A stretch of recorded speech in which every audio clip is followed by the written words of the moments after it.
Meus amigos, estamos aqui de volta. Como sempre, começamos invocando a Santíssima Virgem Maria, o Santo Padre Pio de Pietrelcina, para que roguem a Deus que nenhuma injustiça se cometa nesse programa. Eu quero, antes de tudo, avisar do lançamento do livro do filósofo americano Peter Kreeft, Sócrates encontra Marx. É um diálogo imaginário dos mais interessantes que você pode imaginar. Lançamento pela Vide Editorial. O livro está à venda na livraria do seminário e os alunos do seminário têm 10% de desconto. Em segundo lugar, também quero avisar que aqueles cursos que eu tenho proferido aqui em Coronel Reis, desde 2005, estão agora à venda. Podem ser descarregados do site do seminário de filosofia.org. Por enquanto estão lá os cursos Conceitos Fundamentais da Psicologia, Raiz da Modernidade, Conhecimento e Moralidade, e logo em seguida vai entrar também o Consciência de Imortalidade e os demais cursos. Nós não pudemos cobrar muito barato para não fazer uma desfeita às pessoas que atravessaram o oceano com grande sacrifício para vir aqui assistir os cursos pessoalmente.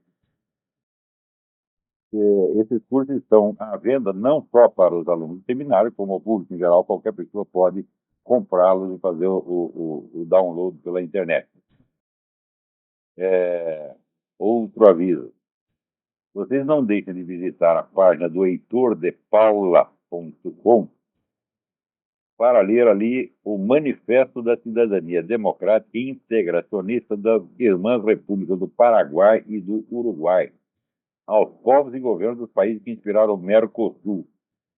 Porque é o seguinte, o Paraguai foi retirado ali do Mercosul, que ao mesmo tempo admitiu a Venezuela. E o pessoal fica botando banca dizendo, não, nós só aceitamos nações democráticas, constitucionais. Ora, o Paraguai removeu um presidente constitucionalmente dentro da lei, ao passo que na Venezuela o Hugo Chávez já implantou uma ditadura, prende e mata os seus opositores, mata até a granel, tá certo?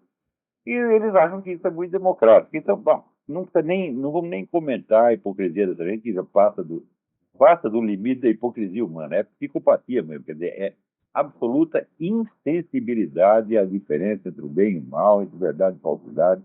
Né? Leiam o livro do professor Andrew Lobachev, que vocês vão entender tudo o que está acontecendo nas altas esferas federais. O retrato que ele dá do psicopata na política é a descrição perfeita do que está acontecendo no Brasil. Você verá, esta semana peguei uma notícia de que uma análise feita pelo Carlos Goy, que foi publicado, deixa eu ver, não sei onde foi publicado. No Jornal Valor. Mostrando o seguinte, todas essas greves de funcionários públicos, etc., sempre reclamando que estão ganhando mal. No entanto, o salário dos funcionários públicos tem aumentado formidavelmente, muito mais do que de qualquer outro setor da população trabalhadora no Brasil. Então, prestem atenção. Se vai ser eles estão melhorando, né? Estão ganhando mais, estão tendo mais vantagens do que o restante da população, por que fazem tanta greve? A resposta: precisamente por isso. Né? Greves, quando são dirigidas politicamente, e essas, obviamente, são porque todo o nosso funcionalismo público está aparelhado pelo próprio PT, tá certo? Elas são parte do movimento revolucionário, o qual, tradicionalmente, aparece, cresce e se desenvolve e sai vitorioso. Não quando o país está na miséria, mas justamente ao contrário. Quando a prosperidade, tá certo? Pelo menos a prosperidade daquele setor, né, criou uma classe média ascendente que já não se conforma simplesmente em ganhar bem, mas quer poder político. Ou não alcança na sociedade aqueles altos postos dos quais ela se julga merecedora. Né? Por exemplo, no funcionalismo público, todo mundo sabe que ali só tem chefe. Né? Ninguém quer ser realmente um funcionário, todos querem ser o chefe. Não tem lugar para todos na chefia. Ele ficou revoltadíssimo e começa, né, a fazer esses movimentos. Agora, você imagina, para um que é funcionário público, um Barnabé, como se chamava antigamente, quer ser lá um escriturário, um faxineiro de repartição, e que ao mesmo tempo tem uma carteirinha do PT, você imagina a incongruência dessa situação. Ele, enquanto militante do partido que nos governa, tá certo? Ele é um membro da elite. Né? A militância, em comparação com o povão, é elite, é elite governante. É como você tem um carteirinha do Partido Comunista na ex-União Soviética, ou do Partido Nazista na Alemanha do Hitler. Então, ele é um sujeito importante, mas na hierarquia funcional, ele está lá na rabeira da cadeia alimentar. Ele, como eu, que sou um militante, um cara que estou fazendo história, que estou construindo o futuro desse país, fico aqui limpando privada. Isso é uma humilhação, não pode aceitar jamais. Então, vamos dizer, é o processo de ascensão incompleta que cria aquele fenômeno que eu chamei a burocracia virtual. Quer dizer, não tem lugares para todo mundo na burocracia estatal, e dentro da própria burocracia estatal, não tem lugares bons para todo mundo. E isso, então, inspira a esse sujeito um espírito de revolta. Ele se sente injustiçado. E quanto mais ganhar, quanto mais subir na sociedade, mais injustiçados vão se sentir. Por quê? A partir da hora que a mentalidade revolucionária entra na cabeça do sujeito, a ambição não tem limite por definição. Onde vai acabar o processo revolucionário? Quando vai chegar ao ponto em que tudo vai estar em ordem e não precisa mais haver revolução? A resposta é nunca. Né? Enquanto todo cidadão não for um John D. Rockefeller, não estará bom. E quando ele for o John D. Rockefeller, ele vai pensar assim, mas eu com todo esse dinheiro, eu só vou viver uns 90 anos, isso é injusto, eu vou fazer processo para que a medicina incumprida a minha vida para 500 ou 600 anos, ou coisa desse tipo. Né? Pois em Nova York, uns 10 anos atrás, mais ou menos, o movimento gaysista não fazia passeatas de protesto contra a classe médica por não ter descoberto a cura da AIDS? Isso quer dizer que a cura da AIDS não era assim uma conquista científica, não, era um direito. Você já tem direito à cura da AIDS antes de haver cura da AIDS. E se a medicina não atende, ele fica louco da vida. Isso é mentalidade revolucionária, gente. Você precisa entender de que a falsificação da estrutura da realidade é inerente à mentalidade revolucionária, falsificação total. Tá certo? E é por isso que no movimento revolucionário só tem dois tipos de pessoas. Tem os psicopatas que comandam, são pessoas absolutamente imunes ao senso da realidade, ao senso do bem e do mal, tá certo? E, vamos dizer, pessoas mentirosas, cronicamente, compulsivamente mentirosas, manipuladoras e safadas, tá certo? E você tem a massa dos militantes que não são psicopatas, mas que adquirem uma sintomatologia histérica pelo fato de se deixarem conduzir por psicopatas. Então, essa articulação de psicopatas e histéricos, isso aí é a totalidade do movimento revolucionário. Leiam lá o livro do Lobachevsky que vocês vão entender esse processo. E o sujeito histérico é aquele que sente não o que lhe acontece, não o que ele vivencia, mas o que ele imagina. Então, aquilo que ele imagina começa a despertar nele sensações e sentimentos como se estivesse acontecendo. Então, está explicando. O sujeito histérico é aquele que sente não aquilo que ele vivencia, não aquilo que lhe acontece, mas o que ele imagina. Então, por exemplo, uma pessoa normal, ela gradua o seu medo conforme o tamanho da ameaça ou do perigo. Tá certo? Então, por exemplo, se tiver uma pessoa querer bater em você, você fica um pouco de medo. Mas se tiver um sujeito armado querendo te matar, você fica com mais medo. Mas se você vê um cachorro latindo, você fica um pouco de medo. Se você vê um tigre rodando, você fica com mais medo. O histérico não. Ele gradua o tamanho da ameaça pelo medo que ele está sentindo. Então, se ele está sentindo muito medo, a ameaça deve ser maior. E assim por diante. Tá certo? E isso explica por que, por exemplo, tantas pessoas de classe média e alta se sentem membros do proletariado e do povo sofredor. Eu me lembro da ex-governadora do Rio de Janeiro, Benedita da Silva, que ela estava no topo da hierarquia estadual, era governadora, e ela ainda se sentia uma pobre favelada discriminada. Vocês viram, nas últimas semanas do governo de Hitler, na Alemanha, a gente era um homem onipotente que ele podia mandar o pelotão de fuzilamento metade do país. Ele se queixava, falava, ninguém me obedece nessa merda, eu não tenho poder nenhum. É assim, gente. Esses caras são loucos mesmo. Quem não é psicopata, que é de nascença, é histérico porque se torna histérico por impregnação do ambiente também histérico onde todo mundo confirma a fantasia do desgraçado, tá certo? E ele se sente muito bem, tá certo? Se sente muito realista dentro da sua imaginação, né? Também, olha,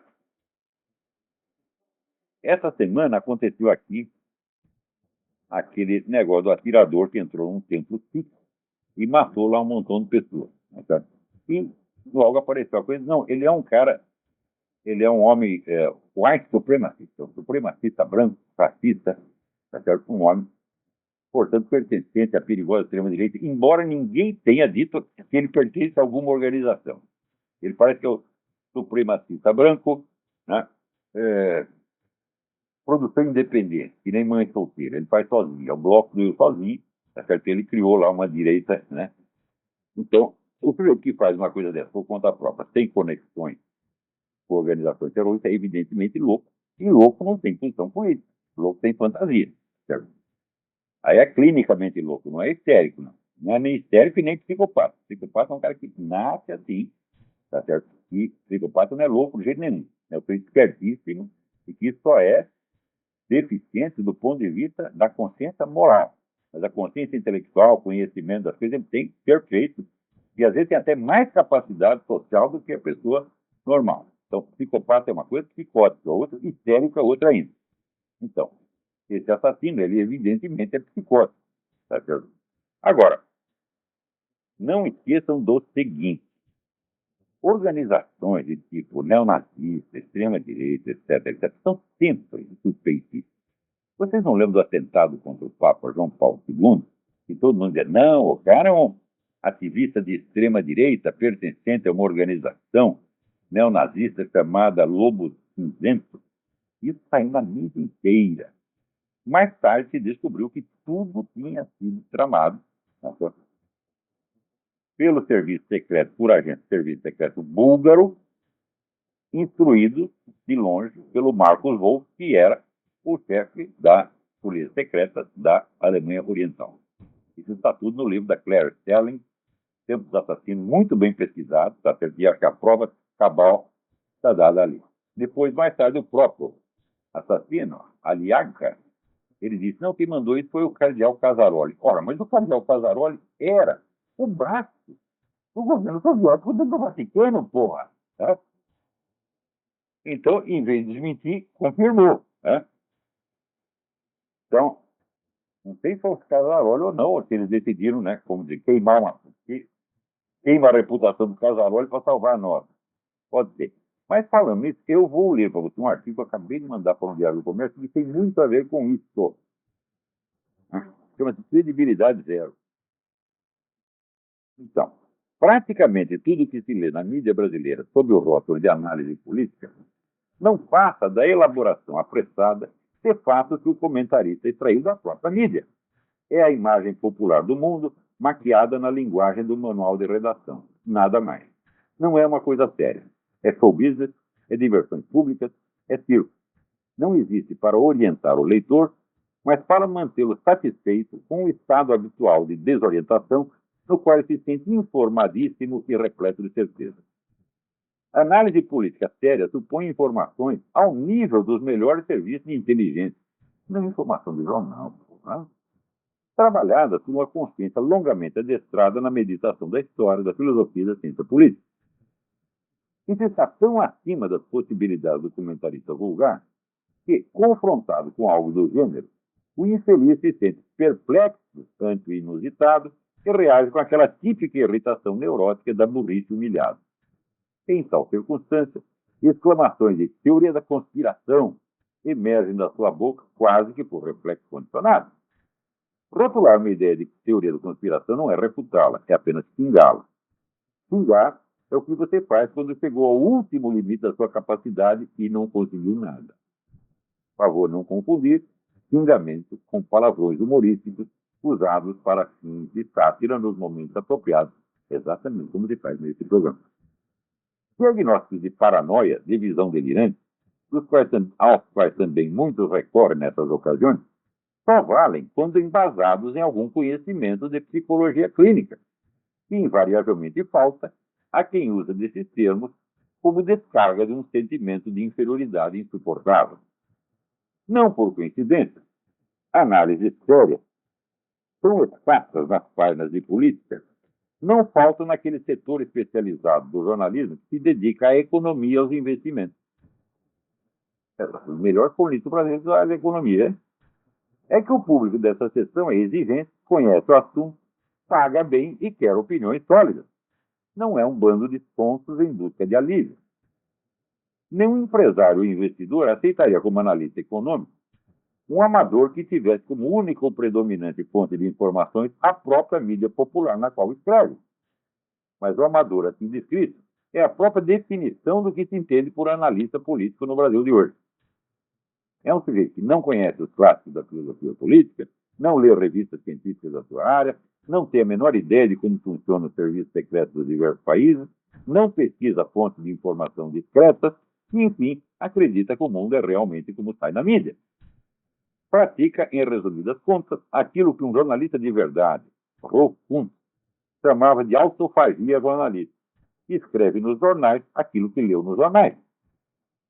Quando digo que isso é praticamente tudo e não tudo, é porque, descontados 2 ou 3 sobreviventes do jornalismo às antigas, há ainda um segundo grupo de exceções notáveis.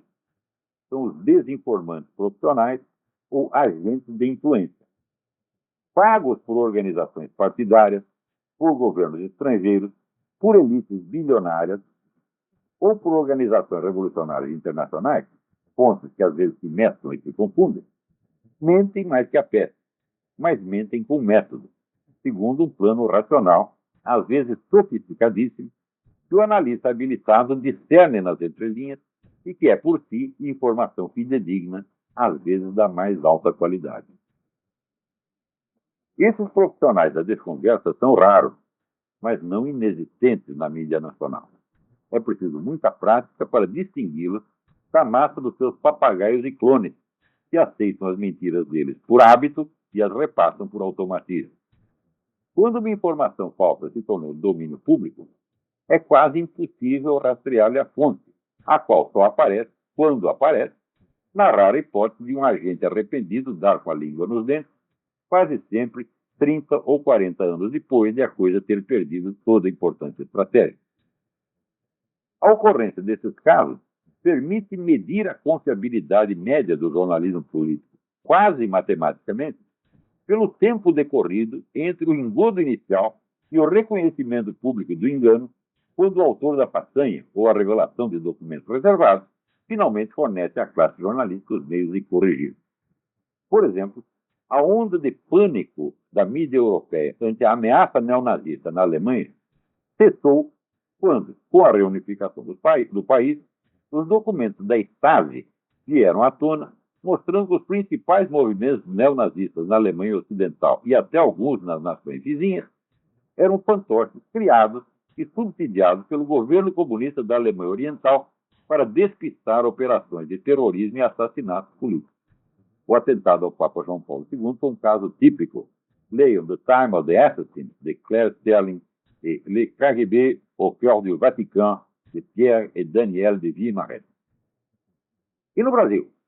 Foi em 1973 que o ex-chefe da inteligência soviética no Rio de Janeiro, Ladislau Bittman, confessou ter sido, em 1974, o inventor e disseminador da lenda de que o golpe militar fora tramado e subsidiado pelo governo americano. Como, decorridos 28 anos da revelação, ninguém na mídia tupiniquim desse o menor sinal de desejar corrigir o engano geral, escreveu um artigo em Época para lembrar aos colegas que antes tarde do que nunca. O artigo está lá na minha página. Mais 11 anos se passaram desde então, e até hoje a conversa de que o golpe começou em Washington ainda reaparece nos nossos grandes jornais, a intervalos regulares, no tom de verdade consagrado. Credibilidade nesse país é isso. Então, você vê, fica difícil compreender nessa altura por que as pessoas leem o Globo, a Folha, o Estadão, tá certo? Mas a resposta também não é tão difícil assim. Eles só leem a Folha, o Globo e o Estadão porque eles só leem a Folha, o Globo e o Estadão.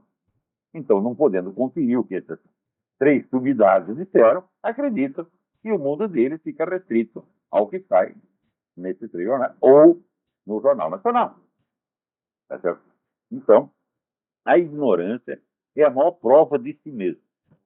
Quanto mais ignorante o sujeito é, mais ele acredita que sabe tudo. Né? Então, esse negócio do atirador, bom, a verdade virá à tona dentro de algum tempo. Nos casos anteriores também, que o pessoal lá na primeiro que dizer, foi um terrorista de direita, eu sempre disse, espera um pouco e a verdade vai aparecer. Acabou aparecendo. Vamos ver, vai aparecer a dele também. Pode demorar um pouco, mas aparece. Alô, tem alguém na linha? Alô, quem é? Alô? Hernani, bebedor de São Paulo, Hernani Garcia. Bebedor de São Paulo, tudo bem? Tudo bom? Tudo perfeito. Professor, satisfação em falar com o senhor. Já há anos eu leio seus artigos e escuto seus programas semanalmente. Muito obrigado pela sua atenção. Eu te agradeço. Professor, estou ligando para comentar a ação dessas quadrilhas a serviço do cultismo na internet, né? Quadrilhas que têm aparelhado as redes sociais e eu só pedi um conselho para o senhor. Queria dar um exemplo de como age parte dessa quadrilha. Só conhece Um pouco mais alto. A sua voz está saindo meio entrecortada. Fale um pouquinho mais alto. Vou deixar. O senhor conhece um sujeito chamado Aurélio Moraes? Não. Esse cara é sobrinho daquela ex-deputada Ângela Guadagnino. Ela que dançou No mensalão, vivo o mensalão. Que dançou lá no plenário. E eu vou dar um exemplo para o senhor. Esse cara, ele age em várias redes sociais, blogs, na internet, e ele é muito ativo naquele grupo, Olavo de Carvalho nos odeia. Muito interessante. Pois é. Quer dizer que o pessoal do futuro está vindo até onde a gente não mais espera. Um amigo meu denunciou essa situação e o pessoal a serviço do futuro, como Aurélio Moraes, eles estão fazendo campanha no Facebook, na comunidade, para banir o meu perfil do Facebook, difamando, ridicularizando a minha fé católica, inventando mentiras, e tudo seguindo. E antes dessa decisão, eu já peguei meu advogado, eu estou pensando em fazer um processo contra ele. Queria perguntar para o senhor, o que o senhor acha disso? Acha que devo realmente fazer um processo contra esse pessoal ou não? Eu acho que sim. Eu acho que sim. Se você foi realmente ofendido, se falaram mentiras contra você, se até cometeram um crime de injúria, então você vai algum anarquismo, né? Ridicularizando a minha fé cristã, inventando mentiras, tentando banir meu partido político através de denúncias em massa. É assim que esse pessoal age, né? Agora, eu não vou admitir não tem nem dor, eu lembro que fizeram com movemos 200 processos contra ele ao mesmo tempo, um assédio judicial de modo a impossibilitar a defesa. Esse pessoal, estou falando, são psicopatas. Os de cima são psicopatas e os de baixo são histéricos que os seguem. Então, não se pode de nenhuma internet. A gente está com pessoas criminosas. Está financiando políticas militantes, né? Virtuais na internet. Isso é uma quadrilha virtual, né? É uma quadrilha criminosa, né? Agora, nem sempre foram assim. Agora, o que de fato me incomoda não são eles, porque eles são assim. Bandido é bandido. Bandido vai agir dessa maneira sempre.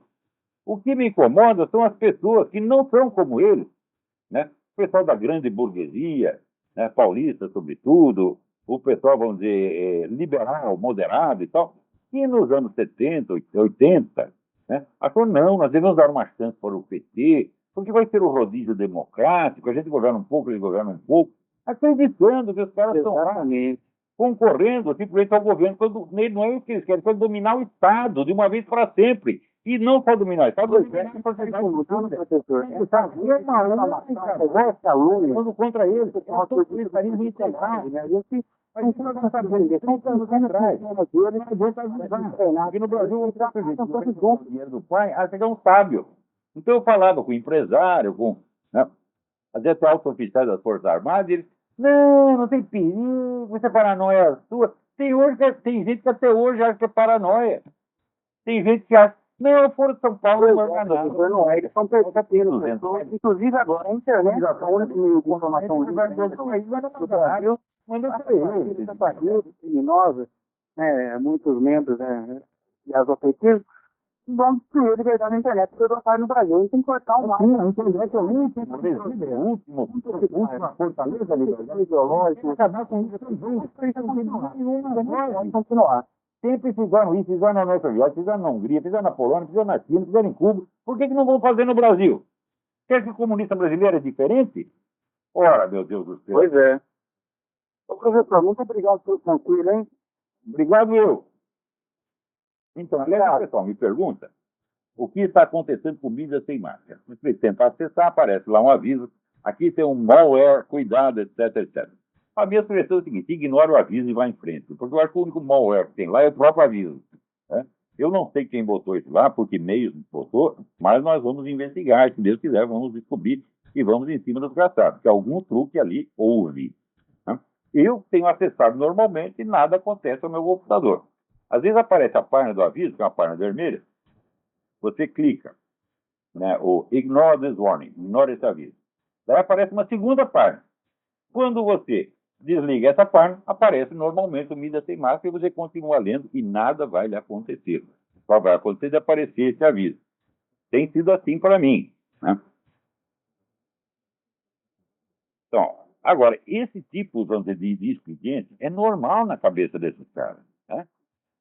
Você pega esse pessoal da comunidade Olavo de Carvalho nos odeia, eles imaginam assim, que eu sou o Pentágono, né?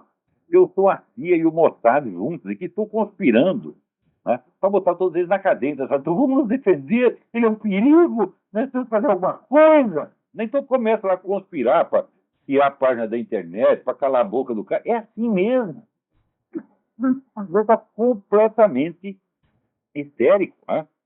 E se você conta, não, nós devemos concorrer com eles democraticamente, não é possível, meu filho. Se você os aceitou na política, eles vão tomar conta de tudo e vão acabar com você. Isso é assim, invariavelmente assim. Agora, os sábios da direita ou do centro brasileiro, são tudo do centro, né? Sempre acham que eles estão exagerando. É assim, por isso não estudou nada, não sabe nada, não tem as informações. Nessa análise do analista político aqui, né? No Brasil, cada empresário, cada filho de banqueiro é um analista político no entender dele mesmo. Uma vez eu quase bati num sujeito, filho de um banqueiro ilustre do Brasil. Ele tinha acabado de voltar da China, ficou 2 dias na China com a comitiva do Lula. Voltou dizendo, mas aquilo é uma democracia, é uma maravilha. E, por coincidência, estava na mesa o doutor Ahmed El-Sasser. E estava vivendo na China fazia 17 anos, fala chinês de trás para dentro, é autor de um dicionário chinês, tá certo? E tradutor de congressos médicos em chinês. E o Ahmed, que é um homem muito humilde, ele tentava dizer, não, mas é assim.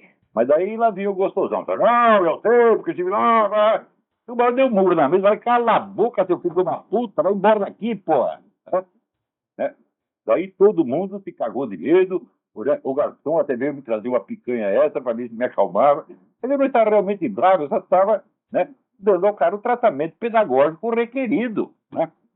Então, foram esses caras que abriram as portas do Brasil para o PT, acreditando que era um partido como os outros. Né? E, sobretudo, acreditando que Lula mudou. Né? Muito bem, então, é claro, a liberdade de imprensa no Brasil, liberdade de opinião, está praticamente extinta. Você pode, no máximo que você pode falar com o governo, é acusações de corrupção. Ora, acusações de corrupção eram permitidas até dentro do Partido Comunista da União Soviética, porque não tem conteúdo ideológico. Então, todo esse pessoal da direita e do centro se castrou ideologicamente e sobrou, então, o quê? Denúncias de corrupção. Ora, denúncias de corrupção a gente fazia contra o governo militar, no tempo do governo militar, porque não podia discutir política, então a gente... aqui o chefe do departamento tal roubou, não sei o quê. Né? Peraí, tem alguém na linha. Alô? Alô? Sim. Olá, boa noite. É Paulo de São Paulo? Paulo, tudo bem? Tudo ótimo, Olavo. Olavo, eu gostaria de saber como é que se insere a defesa do aborto dentro dessa lógica revolucionária. Porque a impressão que eu tenho é que é feita uma série de reivindicações, uma lista com elas, que não tem pé nem cabeça, eles acabam por contrariar a moral, as crenças populares, e aí eles começam a defender isso daí. Todo e qualquer movimento reivindicatório, progressista e de protesto que tem no mundo todo, sem exceção. Isso vem tudo programado e planejado desde a elite globalista, tá certo? E o resultado é sempre aumentar o poder dessa elite, minando a soberania nacional. O resultado é sempre esse. Por exemplo, a questão do aborto. Você sabe que a família Rockefeller, há quase 100 anos, tem uma obsessão com o controle da natalidade. Eles querem diminuir a população mundial de qualquer maneira. Tá certo? Então, isso quer dizer, se você quer fazer uma ONG abortista, logo aparece dinheiro da Fundação Rockefeller, da Fundação MacArthur, da Fundação não sei o quê, papapá. Agora, se você quer fazer uma coisa contra o aborto, meu filho, não é que você não tem financiamento. Você perde o seu lugar na universidade, a sua carreira está acabada. Então, as pessoas acham, o leitor de jornal, que acredita em jornal, acha que tudo acontece por coincidência, é tudo espontâneo, né? Então, é uma maravilha, é o que eu chamo, em vez da teoria da conspiração, é a teoria da mera coincidência. Tudo acontece por mera coincidência. Ninguém planejou, ninguém tomou decisão, ninguém fez o orçamento, ninguém fez um plano de ação. Então, é incrível que as pessoas acreditam nessa história da caracinha. Como é possível acreditar? Vamos dizer que ações que se desencadeiam simultaneamente em escala mundial aconteceram por coincidência. É o espírito da época, pipocou a ideia aqui e acolá. Só quando você vai rastrear de onde veio o dinheiro que financia todo esse movimento, tem sempre das mesmas fontes. Né?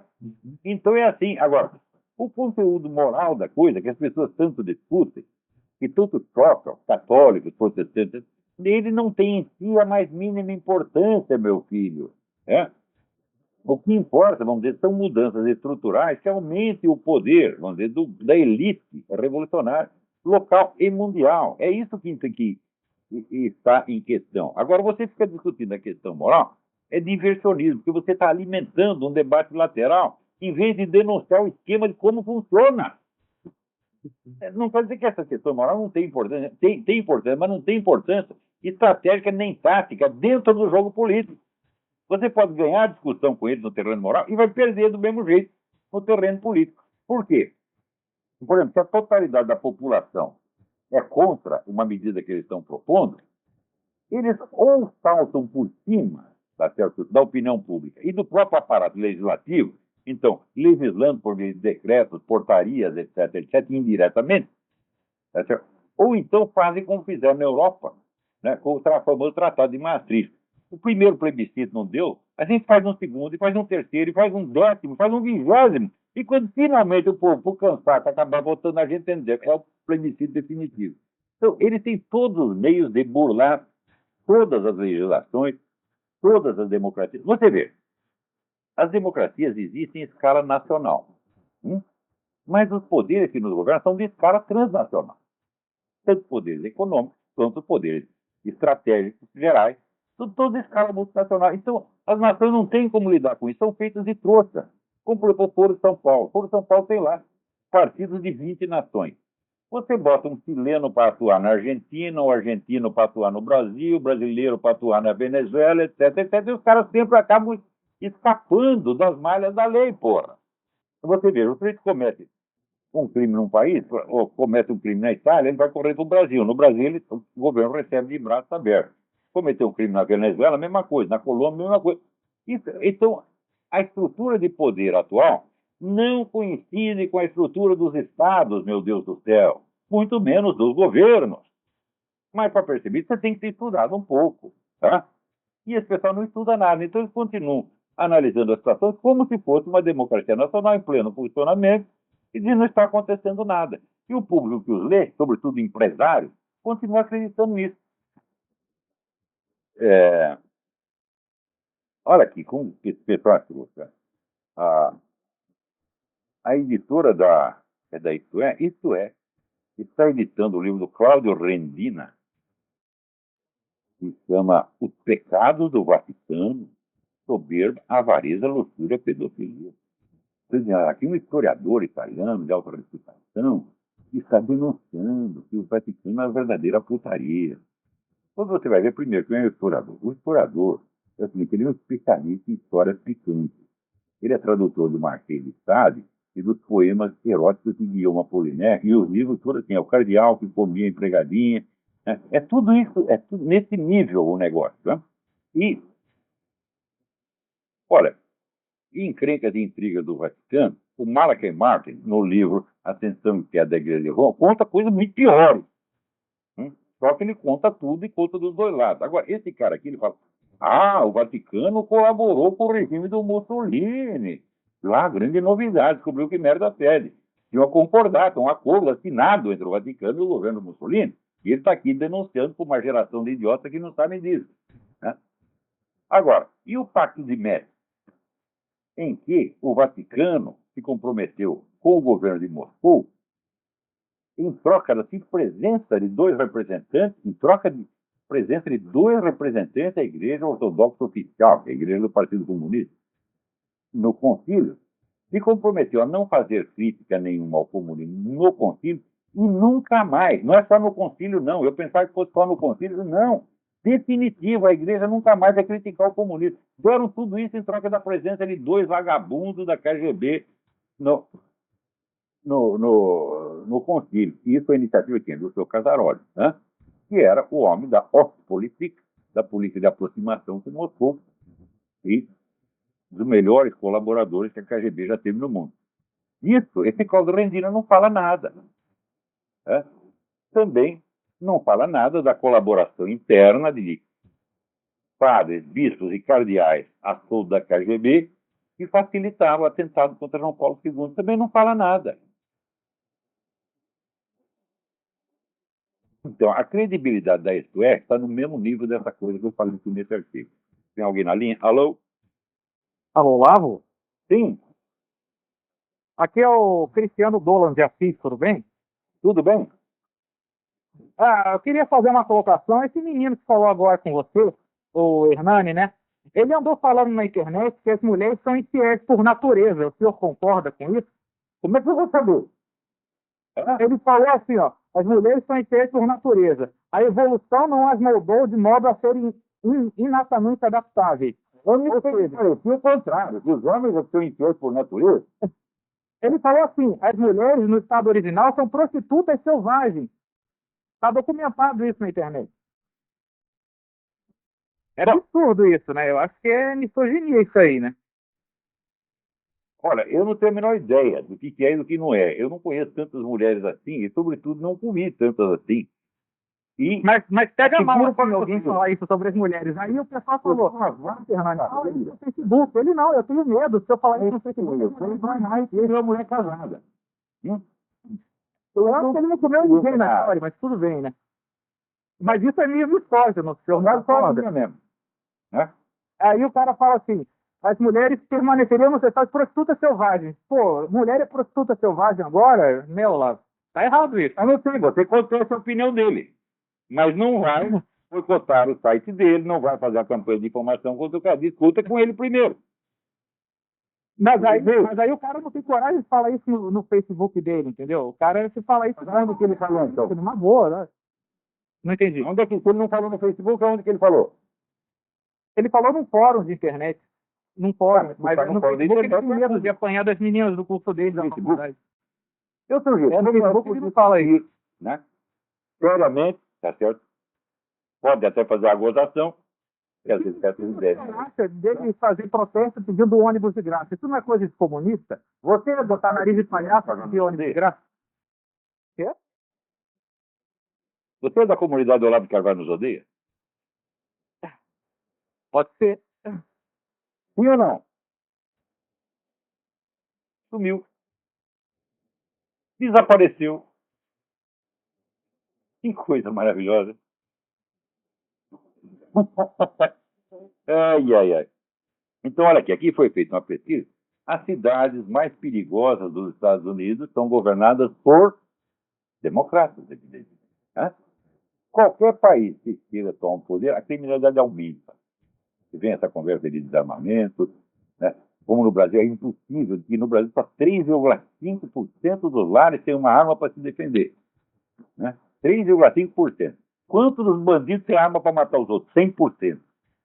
Então é concorrência desleal, porra. Né? Agora, aqui também, os ataques em massa de militantes negros contra brancos já virar um negócio epidêmico. Está acontecendo tudo quanto a mídia não fala nada, nem uma palavra. Né? O negócio está altamente documentado. Você no próprio YouTube tem aquele depoimento de gente que apanhou dos caras na rua e fala. Também ninguém fala nada. Aqui aconteceu que aquela empresa, a rede, aquele filé, né? Disse, não, nós não apoiamos o movimento gay, nós gostamos do casamento tradicional. Imediatamente começou a campanha de boicote organizado pelo movimento gay. O que aconteceu? A população foi em massa comendo chicken filé. Até eu que odeio frango. Eu odeio frango com todas as minhas forças.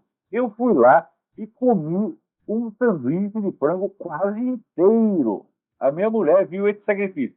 Eu fiz de solidariedade, eu fiquei que está sendo perseguido. Chicken filé está super lotado, é recorde absoluto de vendas nos Estados Unidos. Nenhuma palavra sai na grande mídia. É proibido falar do assunto. Não é um negócio incrível? Então você vê que o mundo em que o pessoal da mídia vive não é o mundo em que as pessoas vivem. Tá certo? Mas, como essas pessoas não têm meios de comunicação de massa, tá certo? A opinião delas só aparece em atos mudos que não são sequer noticiados. É isso que acontece. O pessoal chama isso de democracia. Não há democracia sem a circulação honesta de informações. Não há democracia sem acesso às fontes. Tá? Então, o controle de mídia está estabelecido. Na semana passada eu mostrei aqui o que está acontecendo. O pessoal não fala uma palavra sobre o governo Obama sem que a matéria seja copidescada e às vezes reescrita. E não pelo governo, pelos técnicos da campanha do Obama em Chicago. E foi confessado por um repórter do New York Times. Alô, quem está na linha? Alô, alô lá, tá ouvindo? Sou. Aqui é o Flávio de Belo Horizonte. Quem? Flávio. Flávio. Belo Horizonte. Isso, Flávio. Aqui, eu queria entender. Tudo bem? Tudo bem. Eu queria entender esse ódio que o Marx tem pelos burgueses. Queria que você falasse isso aí. O porquê que ele odiava todos os burgueses. Porque Marx odiava tudo, meu Deus do céu. Você vê aqueles poemas de juventude em que ele queria destronar Deus e tomar o lugar de Deus. O Marx é o característico psicopata. Um homem absolutamente insensível aos valores morais. Até que reduziu sua família à condição escrava, enlouqueceu todo mundo, 2 filhas dele se suicidaram, tá certo? E o filho que ele teve com a empregada, ele não deixava sequer o filho entrar na casa dele, vivia no porão. Totalmente amoral. E ela está lá no livro do Paul Johnson, Intellectual, tem lá um belo capítulo sobre o Karl Marx. Quer dizer, o Karl Marx era um poço de ódio, porra. É? Aqui você veja. O Obama tem um plano aqui de transformar as Forças Armadas em trabalhadores sociais para combater o quê? O aquecimento global. É? Você veja, ele já autorizou a participação de militares nas passeatas gays. Autorizou o casamento gay dentro das instituições militares. Depois disso, e cortou o orçamento das Forças Armadas enquanto a China e a Rússia estavam multiplicando. Está tentando proibir o voto dos militares no estado de Ohio, que é um estado decisivo para ele, na eleição. E agora esta.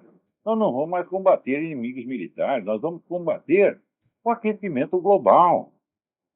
Você imagina, né, agora, os soldados lá cuidando de esverdear o mundo, né? Claro que isso é total desmoralização, porra. Alô, quem é? Alô? Alô? Opa, professor? Espera, eu não estou ouvindo nada. Está muito ruim essa ligação. Peraí. Você está me ouvindo, professor? Agora sim.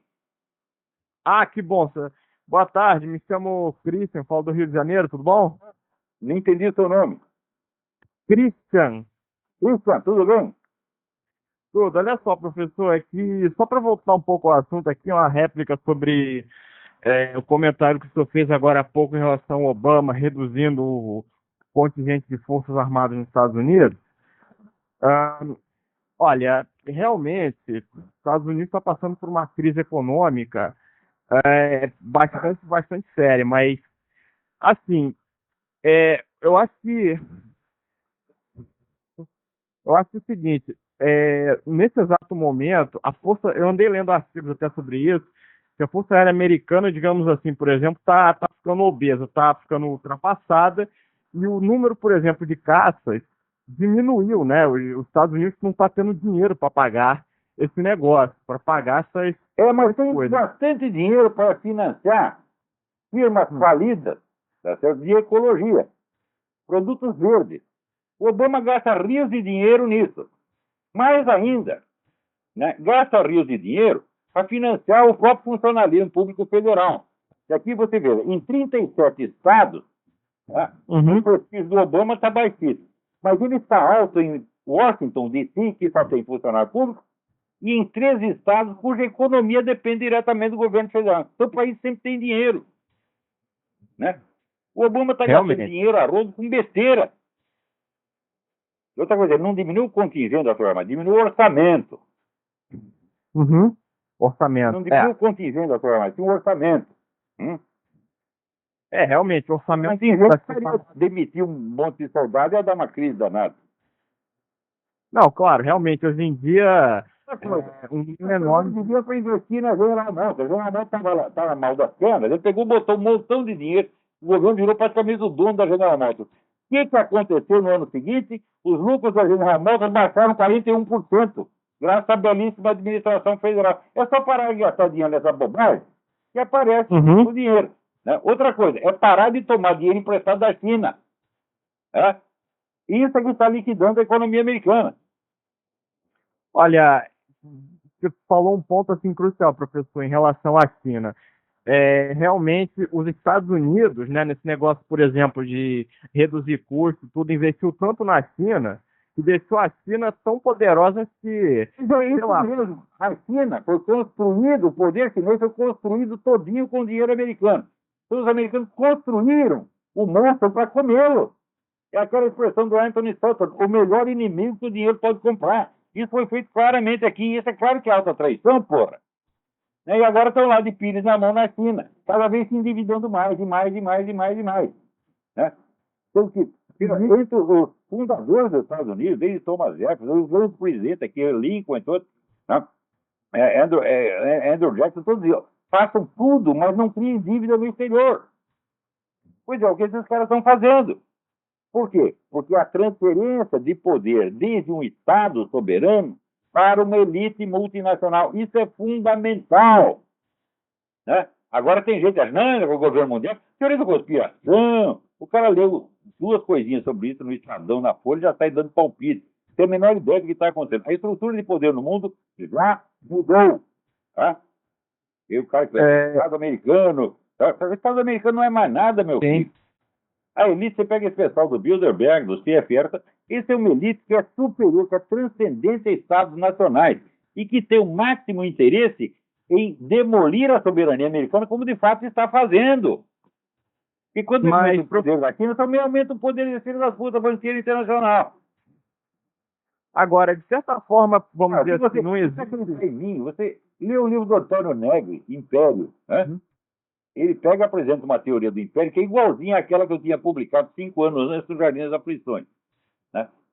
E o que ele descreve da atual estrutura de poder é exatamente como eu estou dizendo. Mas o pessoal não leu nem o Jardim das Aflições, nem o Antônio Negri, nem porra nenhuma. Só lê a Folha e vê o Jornal Nacional e sai cagando regra, porra. É isso que não dá.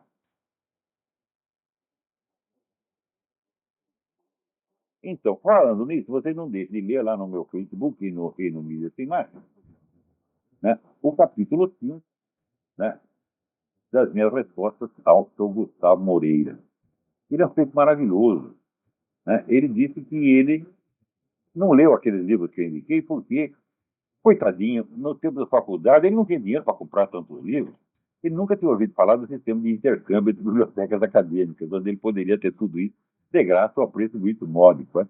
Nunca ouviu falar nisso. E também justificando que ele usava estatísticas dos anos 70 porque ele não tinha tido dinheiro para comprar os livros publicados em 2000, 2010, etc. De modo que fica criado o novo princípio metodológico da ciência histórica.